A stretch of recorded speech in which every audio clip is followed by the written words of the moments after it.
Alors, Animagora, c'est un site internet qui met en relation deux personnes. Le premier, qui est un particulier qui veut faire garder son animal de compagnie, et le second, qui est une famille d'accueil qui souhaite accueillir cet animal durant les vacances du propriétaire. J'ai eu cette idée de monter un site internet de garde d'animaux en commençant par moi-même faire du dog sitting. Je gardais donc les animaux de mes voisins, de mes amis, dans mon quartier. Au fur et à mesure, ça s'est développé, j'ai rencontré mon associé actuel, Gilles Bouvet, et on a décidé de monter ensemble cette activité sur internet de garde d'animaux. La première étape pour se lancer dans notre activité a été de concevoir le site internet, puisque notre activité est 100% sur internet, donc on a commencé par faire créer un site pour pouvoir le présenter à nos clients. J'ai dû franchir de très nombreux obstacles effectivement pour arriver à une société comme elle est aujourd'hui. Aujourd'hui, on a plusieurs dizaines de milliers de clients et effectivement, on en a eu plein comme concevoir le site internet, se tromper d'agence, faire du recrutement, c'est jamais facile, faire des choix stratégiques, une politique tarifaire de service, etc. Donc on a eu plein d'obstacles effectivement, mais c'est aussi ça l'entrepreneuriat. Le conseil qu'on m'a donné et que je n'ai pas oublié, c'est mon associé qui me l'a donné lorsqu'on faisait une réunion ensemble et qui m'a dit « Va de l'avant, entoure-toi des bonnes personnes, mais surtout n'oublie jamais tes erreurs et serre-toi-en pour progresser beaucoup plus loin. »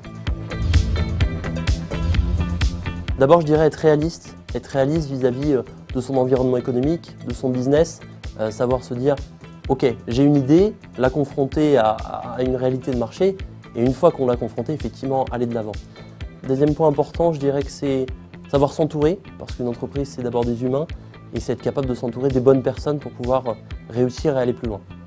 Et le troisième point, c'est être optimiste, parce qu'entreprendre, c'est dur, c'est difficile, ça va demander des sacrifices, et il faut savoir être optimiste tout le temps pour aller beaucoup plus loin et plus vite. La première, c'est de vouloir trop se précipiter et de vouloir aller trop vite là où on a décidé d'aller. C'est un point qui peut être très néfaste et très rapidement. Le deuxième, c'est la solitude, ne pas chercher à aller s'entourer de personnes et rester seul face à son business et à son site internet par exemple.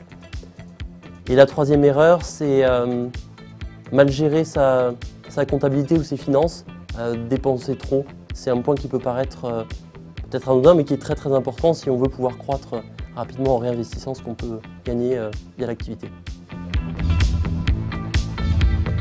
Alors mes ambitions pour demain, c'est déjà dans le cadre d'Animagora d'en faire une société très importante sur le marché français, de nous déployer également à l'international. Et à titre personnel, mes objectifs à long terme sont évidemment de rester dans le monde de l'entrepreneuriat et pourquoi pas de monter d'autres business et d'autres sociétés.